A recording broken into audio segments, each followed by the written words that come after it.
Hey there, I'm Sarah A. Chrisman, the author of The Tales of Chetzemoka, and today I'm going to talk to you about Victorian Naturalists.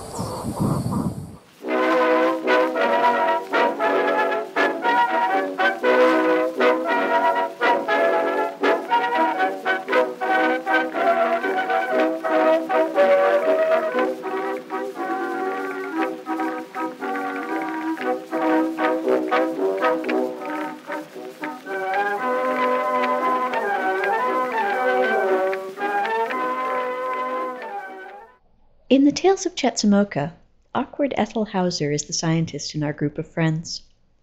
She's absent from the start of the series because she's been away at school at the Territorial University, but in Three Women a Wheel she joins Addie and Lizzie on their cycling trip to a mineral spring on Mount Rainier.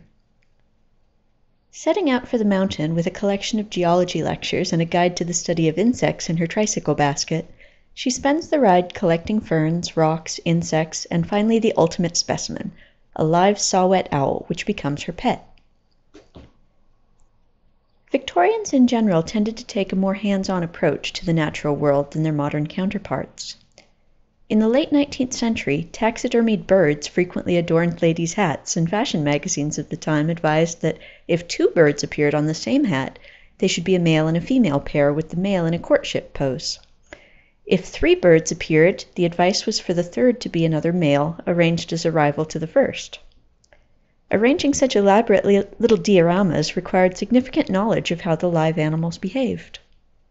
British historian Dr. Sarah Whittingham called natural history, quote, "a national obsession among the upper and middle classes of Victorian Britain," unquote. And America was no less enthralled by the natural world.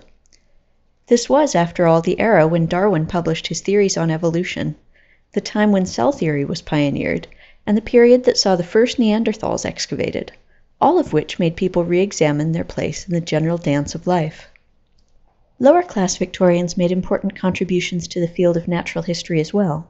Fossil hunter Mary Anning grew up in abject poverty, and for her, fossil hunting was a way of making a living. Humble of birth, her discoveries earned her the nickname the Princess of Paleontology. She was the first finder of the ichthyosaur, the plesiosaur, pterodactyls, and other ancient specimens. One biography credits her with sparking, quote, "the first fossil frenzy." Mary Anning made her discoveries in the fossil-rich cliffs of the southern coast of England.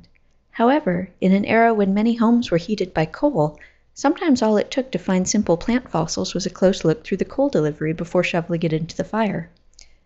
In an 1862 lecture, naturalist Zachary James Edward reported, quote, "None can stand near a coal mine and watch the blue shale brought up without finding it full of vegetable productions. The coal itself bears witness to the quantity of plants within it."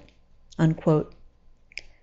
Mostly by the time the coal went out for delivery, it was broken up into pieces that contained only very small fossils or fragments of larger ones.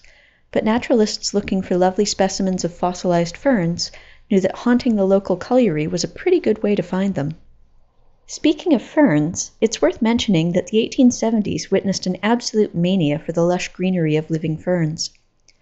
Unlike the earlier tulip craze or the later fad for orchids, fern fever was a very egalitarian fashion. Fern collectors ranged from rich aficionados who built elaborate stonework grottos to showcase their ferns, to middle-class ladies who grew ferns in glass Wardian cases in their parlors, to poor children who collected ferns in baskets, sometimes to sell and sometimes for the sheer joy of it. Fern fever became such a popular madness and fern collecting such a profitable business that by the end of the 19th century England had started laying down laws against so-called fern stealing, to protect England's forests and hedgerows from being denuded of their ferns. A popular accessory for naturalists in the 18th and 19th centuries was a tin collecting case called a vasculum. Fans of the movie Master and Commander, which was inspired by Patrick O'Brian's Aubrey and Maturin books, might remember the scene in the Galapagos Islands where Dr. Maturin has a tin vasculum slung over his shoulder, along with all his nets and cages. A vasculum, simply put, is a botanist's collecting case. The 18th century version was slightly boxier, the 19th century version had more rounded-off edges. Naturalists would use them to collect live plants in the field, wrapping damp moss around the plant's roots to keep them moist. The sturdy structure of the vasculum kept its contents safe through whatever adventures the naturalist might encounter on their way home. Of course, sometimes one makes a find when such convenient equipment has been left behind, and it's necessary to become creative. So, we're out hiking in the woods this morning, a few miles from our house, and we came across some yellow oyster mushrooms, which are very delicious. And I didn't have anything to carry them, because we weren't expecting to go mushrooming today. We were just going for a hike. So I took off my petticoat and made my petticoat into a bag for harvesting the oyster mushrooms. And these are going to be my supper tonight.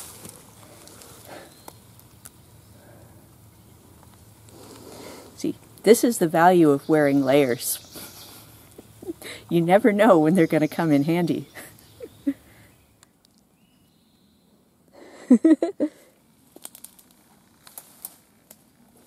look nice and tender. Yes.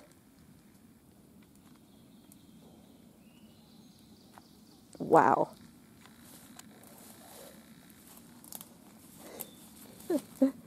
That's amazing. And they go all the way down the log. These ones smell just right.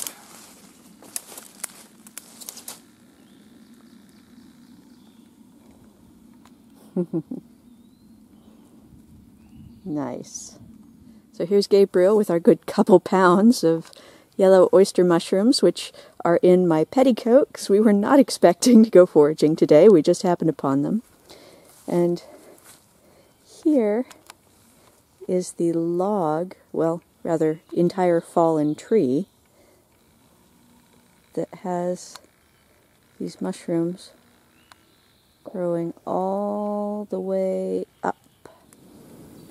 Now we have further filled my petticoat with more mushrooms, and there's still a lot left for someone else. Whatever motivates your own naturalistic rambles, whether it's fashion or pure scientific inquiry, or the desire to forage some wild edibles for your table, enjoy breathing the fresh air of the wild world and know that you are following in the footsteps of many naturalists before you, great and small. Thank you for watching today. I hope you enjoyed this video. If you did, please give it a nice thumbs up, and remember to tell your friends about my books.